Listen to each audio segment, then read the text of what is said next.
Hey, welcome back to Well, That's Interesting. That's really great news. I didn't know that was possible anymore.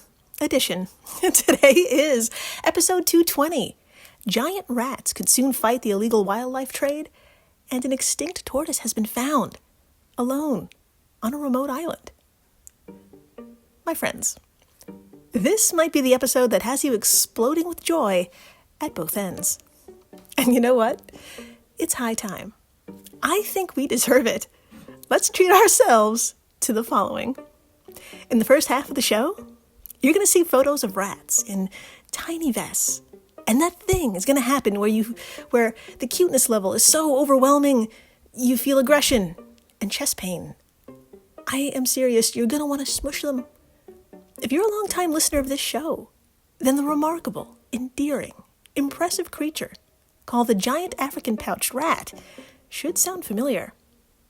In June of 2023, we learned more than we ever wanted to about this animal because, well, to put it mildly, this rat is a miracle worker for a number of reasons. Back in the milestone, that was episode 140, insect that flings pee with a butt catapult, and rats that can seal up their vaginas. Yes, we learned a lot, and we learned that this particular animal can seal up their vagina to prevent pregnancies. And if you haven't had a listen as to why and how, and you're leaning in, well, I'm not going to give it all away here, but it does involve females taking turns as to who gives birth and who helps nanny. They have a whole system for it. You should tune in. That was episode 140. Now, that behavioral and anatomical fact is something else, but it's not the most eyebrow-raising thing about them. Not by a long shot. These rats help save human lives. We also learned that the African giant pouched rat has been trained to detect explosives like landmines and the pathogen that causes tuberculosis. The extraordinary volunteers, researchers, and workers of the nonprofit Apopo dedicate their lives to a simple but profound mission as stated on their site, apopo.org. Quote, to protect people and the planet with innovative solutions using trained rats and other scent detection animals. Landmines not only cause tragic accidents, they are a barrier to development, constraining communities and denying access to fertile land, travel routes, and basic needs.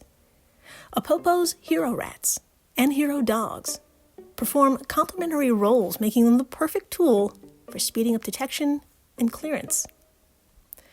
Tuberculosis is the biggest global killer from an infectious disease after COVID-19.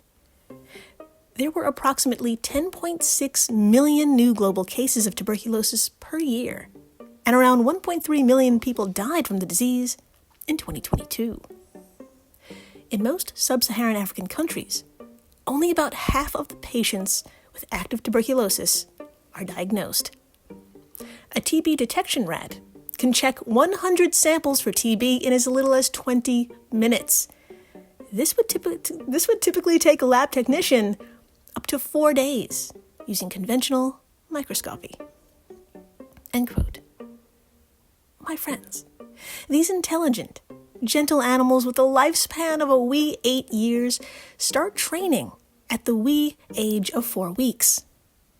We will review how the beautiful people of the nonprofit Apopo actually train these rats and why they're an excellent choice for this work. And that will lead us to the next venture on the horizon. These superheroes and their super scent abilities are now being trained to detect and intercept objects in the illegal wildlife trade. We will meet the 11 cuties that, at the time of my writing these notes in November of 2024, they are currently undergoing rigorous classes to learn what to identify. As to those classes and what they need to detect, we will get into it. And how you can donate to this nonprofit that I believe is actually making a positive impact for humans and creatures alike. Then after the break, the last time a member of the giant Galapagos tortoise species Chilonoidus fantasticus, nailed it, the last time it was seen was 1906. And as the decades went by, as they added up to a century, without a second sighting, hearts broke around the world. Although not completely official, C. fantasticus was believed to have succumbed to extinction. But, believe it or not, this possible extinction wasn't due to us humans this time around. C. fantasticus was thought to have gone extinct due to volcanic activity on their remote home called Fernandina. In just the past 200 years alone, over 24 eruptions occurred on an island that is, by all accounts, a tiny fucking island. So how could a large, slow creature like C. fantasticus escape, hide, and survive? Well, at least one tortoise has. Yes, a tortoise sighting went down in 2019, and ecology and evolutionary biologists went bananas. After rounds of genetic tests were performed on a sample from this lone girl, they got more questions than answers. We're going to get into those tests. We're going to meet this tortoise, and we're going to run through the hypotheses on how in the holy hell she's been kicking it on Fernandina for decades.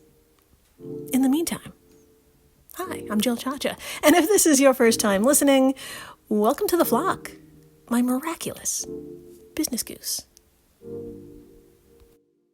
To begin, I'm going to need you to slap on your finest black tie attire, run a lint roller over it, and then I'm going to ask you to hop into the old time machine with me, because we're heading on over to an award ceremony unlike any other.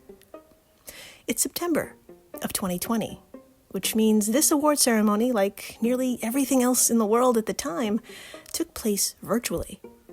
But that's not the historic part.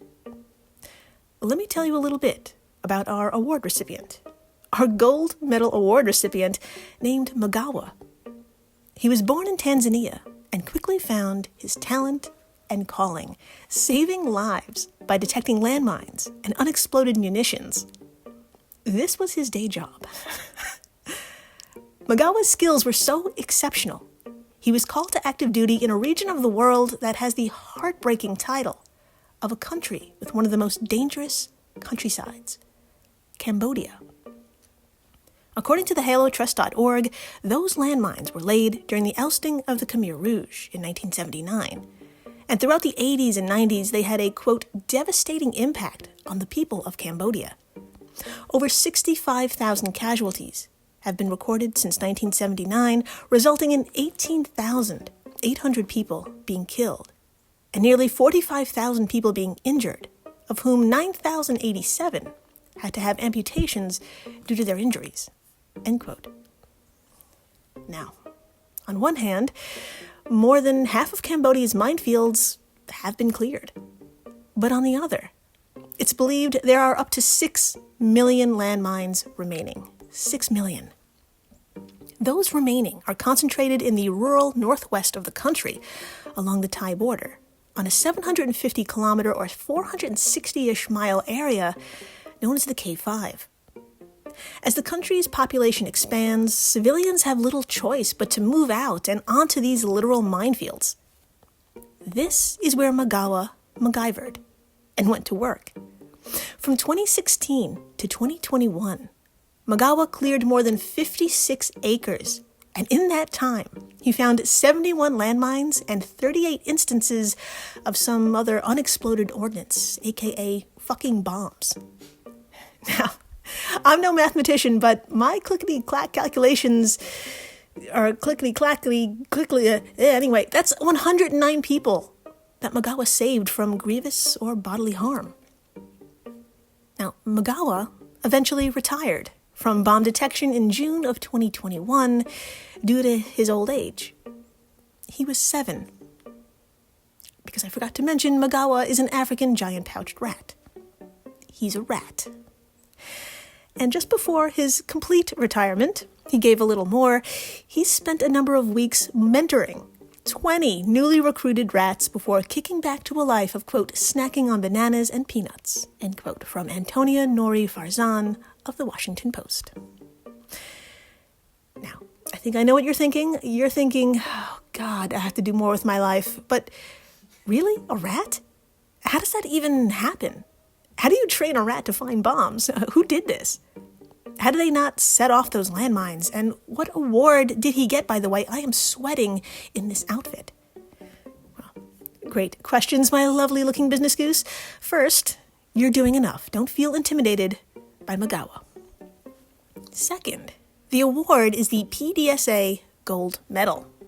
And to help explain what that is and why it's the highest honor an animal can receive, I'm going to let the extremely British John Smith, the PDSA chair, explain. I have screenshots of this video over at our social media stuffs, but if you want to watch along, all you have to do is head on over to the tube of you. Search Hero Rat Magawa, awarded PDSA Gold Medal, and a video from PDSA will pop up. Now, let's have a listen to what the fuck this is, and I suggest having Kleenex within reach. You might, I'm already tearing up. You're going to feel some feels. Here we go.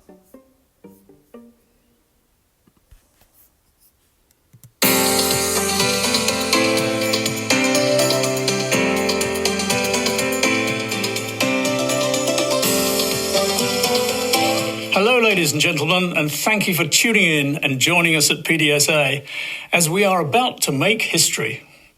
Not only will this be the first time that we've ever presented a PDSA Animal Award in this way by means of a virtual presentation, but, and more importantly, this is the very first time in our 77-year history of honouring animals that we will have presented a medal to a rat. More on our very special recipient shortly. But first, I wanted to take this opportunity to tell you a little bit about why we take the time to pause and to highlight the incredible role animals play in our lives and their contribution to society.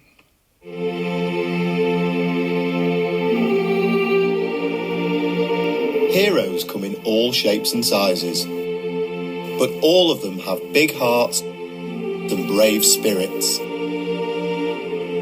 During the Second World War, an award was created to honour military animals who showed gallantry and devotion to duty in times of conflict. The PDSA Dickin Medal, named after our founder Maria Dickin, is the highest honour that can be bestowed on an animal and is recognised around the world as the animal equivalent of the Victoria Cross.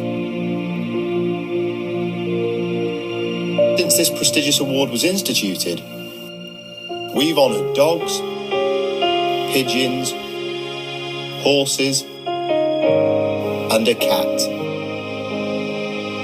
All showed conspicuous gallantry in the face of conflict, falling bombs, chaos, and flames.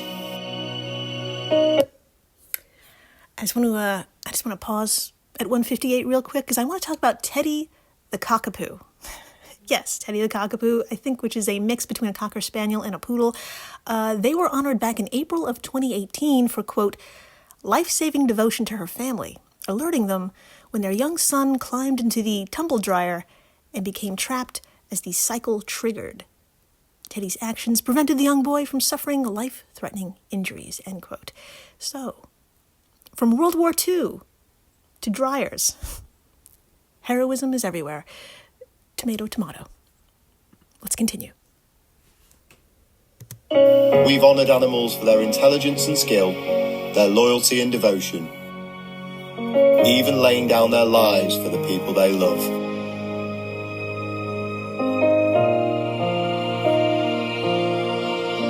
But such acts of gallantry aren't only found in war. For those animals who show life-saving bravery and devotion in civilian life, we award the PDSA Gold Medal, the Animals George Cross.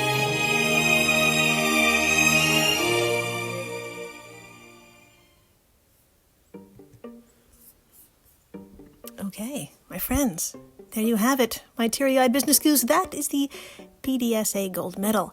It's the non-military counterpart to the PDSA Dickin Medal.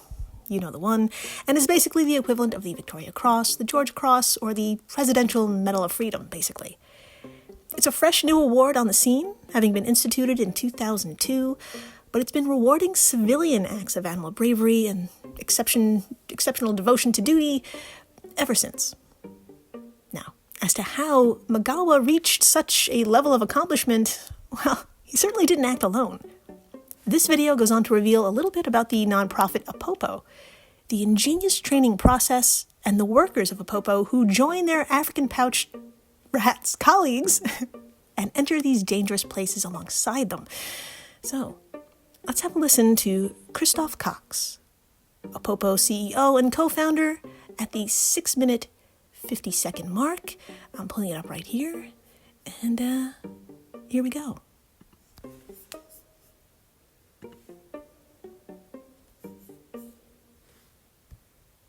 Apopo started after an analysis of the landmine problem showed that in fact the detection of the landmines was the most expensive and tedious part of the problem.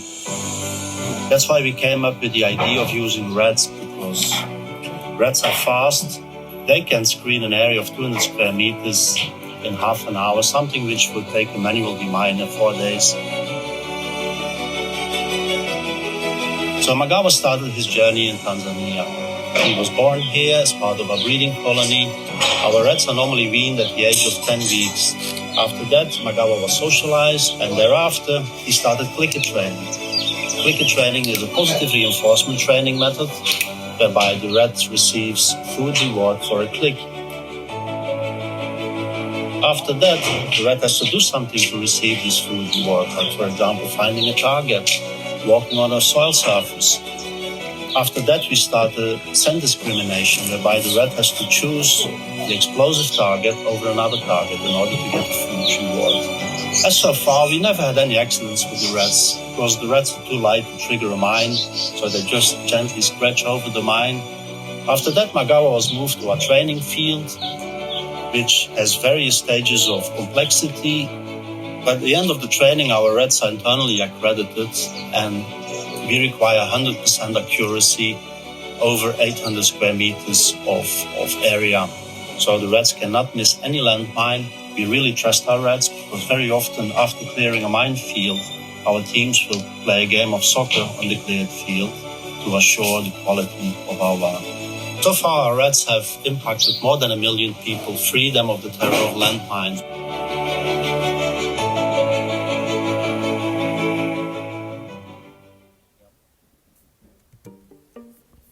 Oh, holy shit.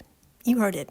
At least 1 million people are now safe thanks to Magawa, the other hero rats as they're called, and the workers of Apopo. Together, they are so damn accurate you could play soccer over the land they clear. But if you'd rather, you could head on over to our social media stuffs and swipe on through to see screenshots, screenshots of this video. There you yourself will be rewarded with photos of Magawa wearing a tiny gold medal around his neck, and another photo of his handler who is fucking beaming with a smile ear to ear. Now, for a bittersweet update, Magawa died peacefully in early January of 2022 at the age of 8, which is the life expectancy of a African giant-pouched rat. He lived a full life, and to this day, he's the organization's most successful hero rat, and a testament to what the nonprofit Apopo is capable of, and a testament of what can be achieved. My friends, great news. Our hero rats are expanding their horizons. They're about to tell cops around the world to hold their peanut butter-flavored pellets. Quote, "Our study shows that we can train African giant-pouched rats to detect illegally trafficked wildlife, even when it's been concealed among other substances," said Dr. Isabel Zott, a researcher at the Okoneos Foundation and co-author of the study published in the Frontiers in Conservation Science. Co-author Dr. Kate Webb, an assistant professor at Duke University, added, quote, "The rats also continued to detect the wildlife targets after not encountering that species for a long period," end quote. Oh my, my friends, I'm getting choked up. Those targets were pangolin scales, elephant tusks, rhino horn, and a rare wood called African blackwood. Just a handful of animals and plants listed as threatened and at a high danger of extinction.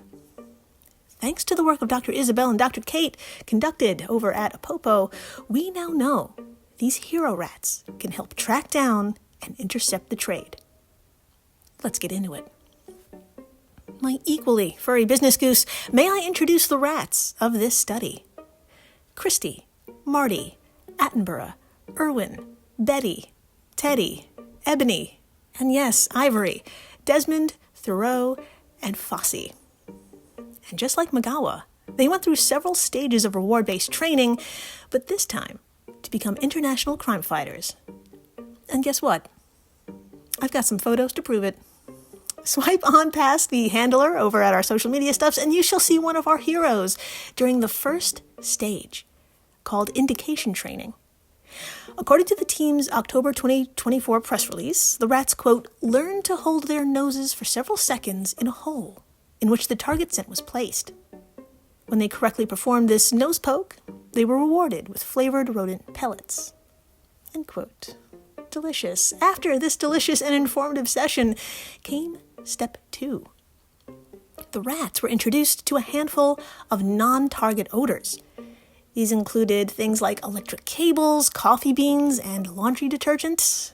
These are the usual pathetic attempts and objects that were frequently used to mask the scent of wildlife in actual trafficking operations. Then, after adding these scents to their whole library of scents, there came a third stage, called the discrimination stage. Rats learned only to signal if wildlife targets were present, all while ignoring those non-targets. And if you swipe past those nose poke photos, for the love of God, you will see one of these rats in a little red vest, attached to a leash, while sniffing some boxes, and I think I'm gonna die, it's that cute.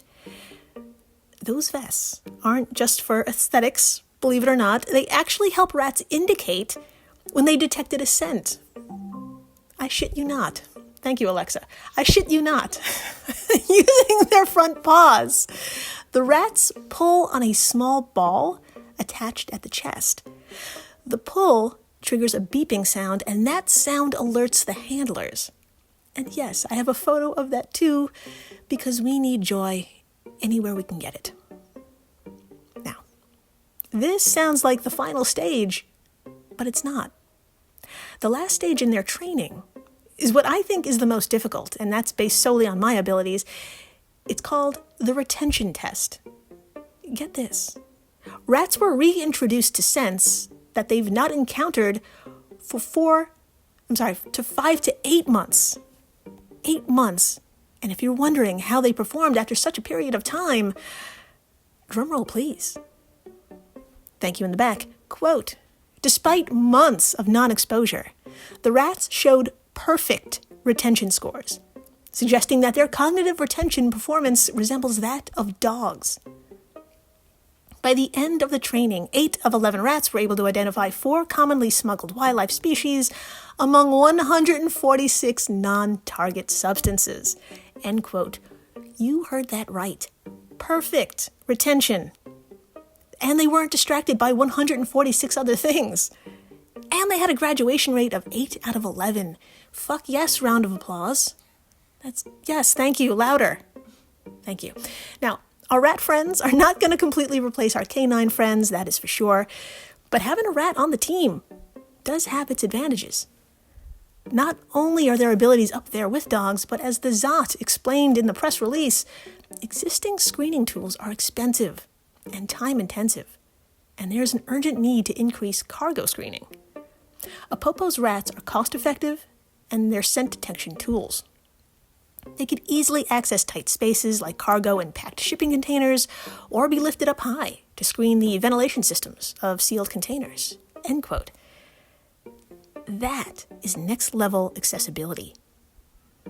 And speaking of shipping containers and airports and loud, chaotic places like them, that's the next challenge. These rats need to leave the quiet fields of Apopo in Tanzania and venture into the real world. I have a feeling we'll have a few new Magawas on our hands, and if you'd like to help with their training and help save lives around the world, both human and animal, head on over to apopo.org and donate. It's much easier than clearing a field of landmines yourself. After the break, We're leaving beautiful Tanzania for the stunning Galapagos Islands, an archipelago filled with animals nowhere else. So when one species is discovered, that makes headlines.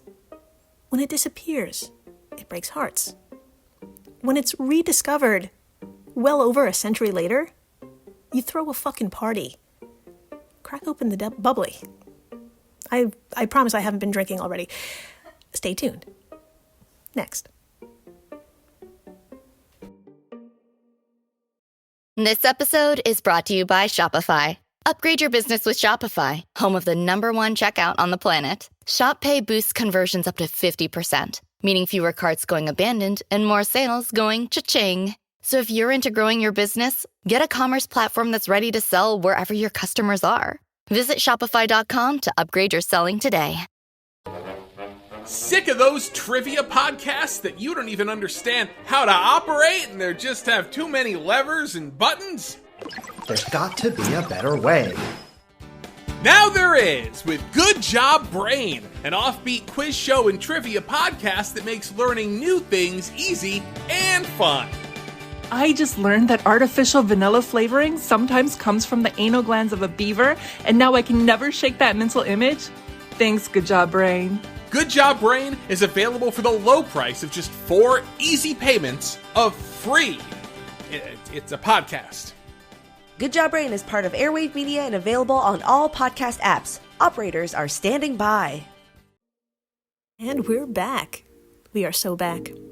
And my friends, I'm going to ask you to slip into your finest bodice and slightly puffed elbow-length sleeves because we're also slipping into the old time machine and dialing it way the fuck back to 1906. We've landed in Ecuador, and we're loading our luggage onto a steamliner that will take us 1,000 kilometers or 620 miles west out into the open Pacific Ocean. We're heading for one of the last unexplored islands of the Galapagos, Fernandina Island. And for my fellow geographically challenged Americans who know of the Galapagos but are not quite sure where we are, don't worry, I've got you.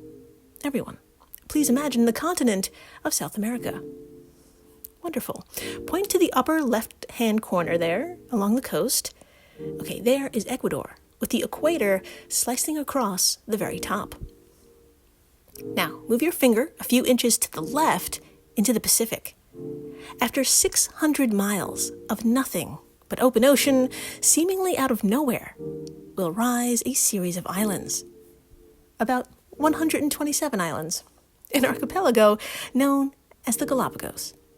Like I said, it's 1906 and you and I are currently on an expedition sponsored by the California Academy of Sciences and led by the explorer Rollo Beck. That is his real name, Rollo Beck, and with such a name, I don't even have to describe him to you. You could see him already. Yeah, there he is. Now, good news. Our mission is to land on one of the most dangerous islands here. Not due to any creature, but due to the fact, 1, it's hardly been explored, and 2, what we do know about it is that this island is most famous for its continuing series of volcanic eruptions. It's more volcano than island, and her name is Fernandina. Let's meet her, shall we? According to Galapagos.org, Fernandina Island first appeared on the navigational charts and crude maps produced by the British buccaneer/pirate for hire Ambrose Cowley in 1684. Anyway, because he was white, he named the island Narborough in honor of another white guy called Sir John Narborough, an English naval commander. But don't worry, it gets worse. Its Spanish name, and what we call it today, Fernandina, was given to honor the murderous King Fernando of Spain, who, you guessed it, sponsored the voyage of Christopher Columbus. Let's talk about some less depressing shit and more impressive shit. If you head on over to our social media stuffs and swipe past all the adorable hero rats, you'll see a collection of Galapagos Islands. All the way to the west, and I mean all the way. That's where we are, on Fernandina. It is the youngest of the islands, and by young, in geological terms, I'm talking about less than 1 million years old. In the past 200 years, there have been 25 known eruptions. And that's not the only fun fact about her. Except for a single visitor site on the northeast edge of the island, no one but permitted researchers, and in this case, us and Rollo, are allowed to venture here. It is the definition of pristine and untouched. Fernandina is only one of 2 islands that has avoided any introduced mammal species. In fact, you can count the number of native mammals on one hand, including fur seals and, wait for it, rats. Yes, rice rats. Despite the name, their diet consists of a variety of fruits, seeds, invertebrates, and even the occasional egg. And honestly, they look like small brown floofs. It's really cute. Anyway, the majority of the animals here are birds and iguana. Animals that are able to fly, dig, or swim to safety when the volcano erupts. So, you could imagine the goddamn surprise on the face of Rollo when he stumbled across a gigantic fucking tortoise. Not only a gigantic tortoise, but one whose physical features they weren't seen before. This had to be something new. My young business goose, although it was the turn of the century, it was still 1906. And most research relied on basic laboratory equipment, microscopes, and chemical analysis techniques. So if you wanted to know more about an animal, especially one that may be a new species, you had to take the whole thing. And so Rollo took the whole thing. What became known as C. fantasticus, quote, the fantastic giant tortoise, as it was called, he was taxidermied. And to this day, his body is preserved at the California Academy of Sciences. Like I said, this was a male, and you can have a look at him over at today's post. I have a photo up here, and this is a wild-looking tortoise, y'all. If you're too busy discovering an island right now, I can describe him to you.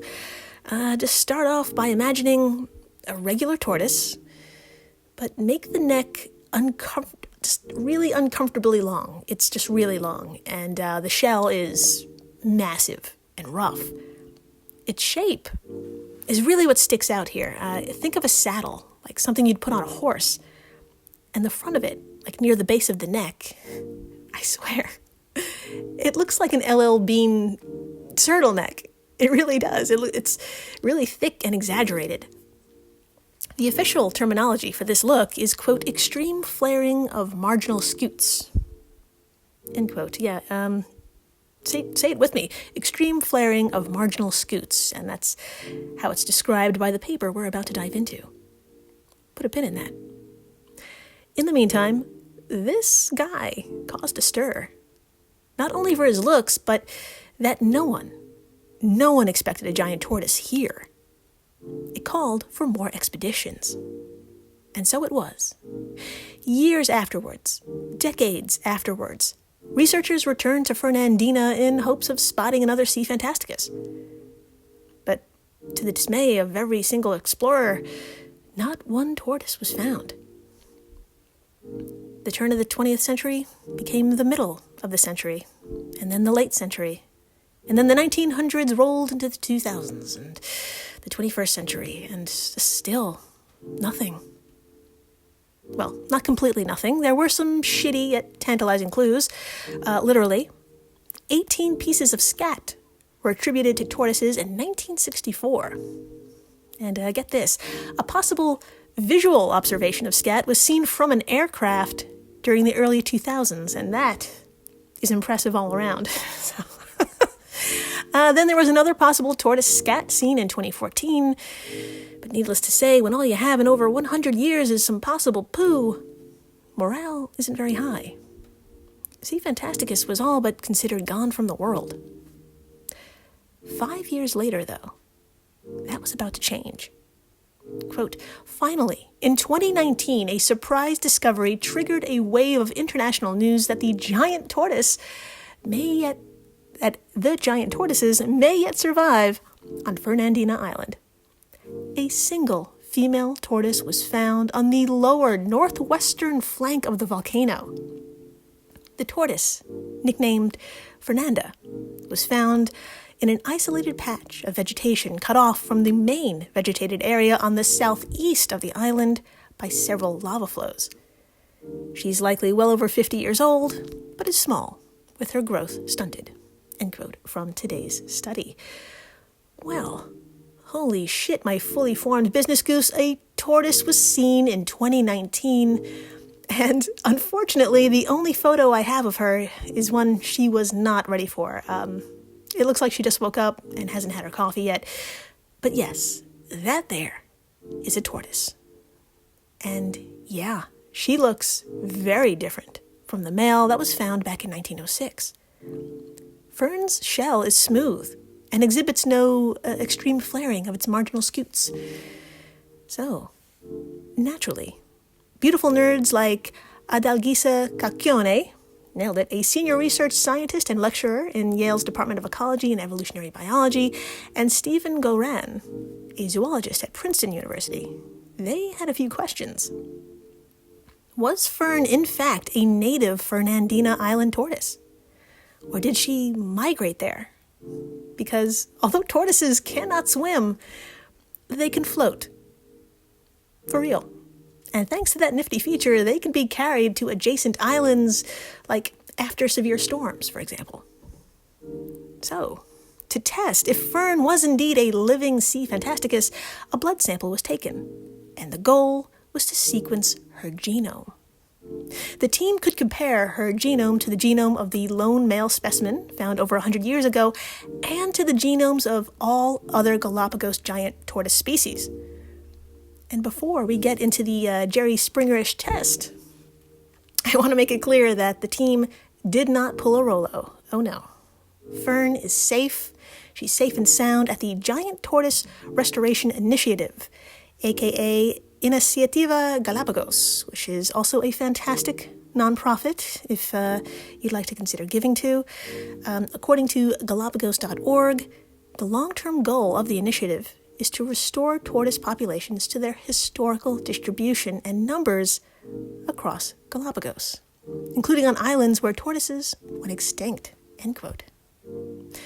Some milestones include, drumroll please, thank you in the back, by the end of 2017, more than 7,000 juvenile tortoises had been returned to their island of origin, and the first of nearly 2,000 juvenile tortoises returned to Hispaniola.